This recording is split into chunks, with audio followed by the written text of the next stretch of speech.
आ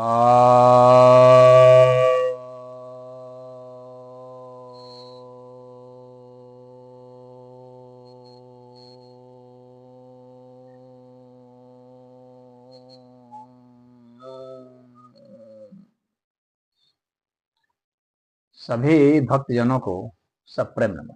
भक्तों, आज मैं आपकी जिज्ञासा का समाधान लेकर आया हूँ। एक जिज्ञासा है, क्या बिना आजीविका बदले वर्ण बदल सकता है? शूद्र ब्राह्मण हो सकता है? कैसे?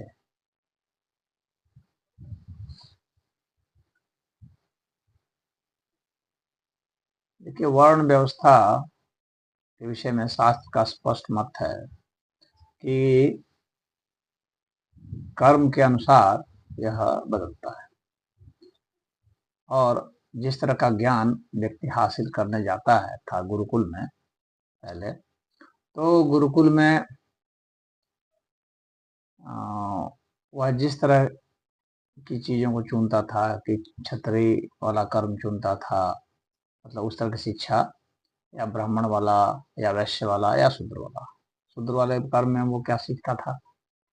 ब्राह्मण वाले में तो वही वेद उपनिषद वगैरह जो हैं, पूजा विधि वगैरह ये सब सीखता था, यज्ञ हवन वगैरह।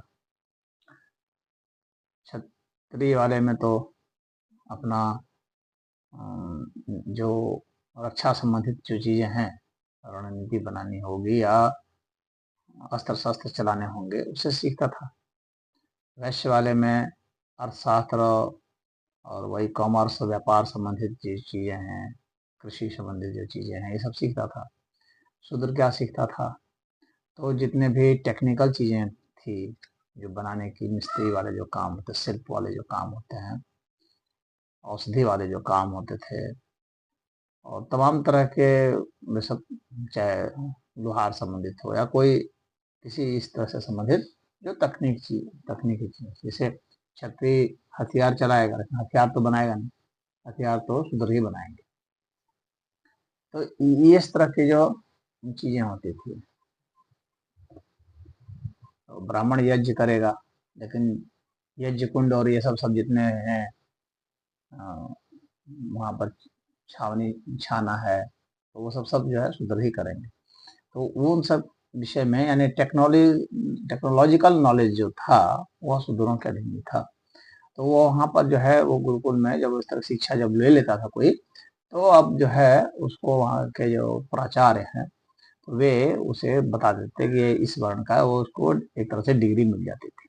लेकिन यहाँ पर प्रश्न है कि जब वो आजीविका बाद में, जब वहां से गुरुकुल से निकल गया, अपने घर में आ गया, कुछ समय हो गया, उसके बाद उसकी आजीविका बदलने की इच्छा हुई, तब क्या हो? तब क्या बदल सकता है? तो हाँ, वह कर्म के अनुसार जो है बदल सकता था।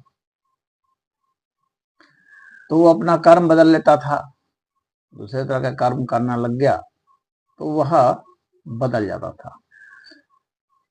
अब जो है एक और भी तरीका था, आसान तरीका था।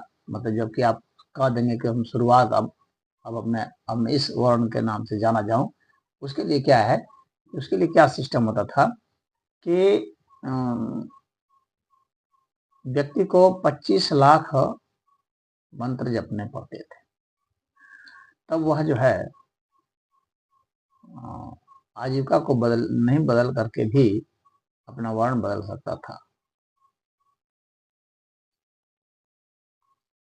यानी आजीविका तो वो वही कर रहा है, हालांकि जो वर्ण तो आजीविका के हिसाब से था, कर्म के अनुसार। लेकिन अब यह कर्म भी जुड़ गया, यानी वह जप का कर्म वह शुरू कर दिया। तो 25 लाख मंत्र जब जब वो करता है, और इसी के लिए करता है, तो ओम नमः शिवाय का शिव पंचाक्षरी मंत्र जो है उसका जाप करता है, तो वह बदल सकता है। तो यह जो है शिव महापुराण के विद्युषर संहिता के अध्याय 17 में आप देख सकते हैं, उसमें इस चीज का वर्णन दिया हुआ है। तो यह दिया हुआ है कि इस तरह से आप 25 लाख मंत्र जप करके किसी भी वर्ण के हो तो वर्ण बदल सकते हैं।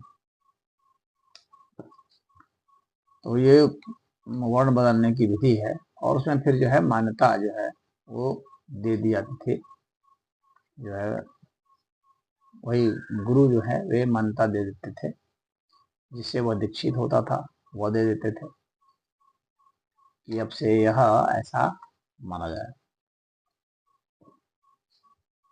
तो यह विधि थी। हरिओम।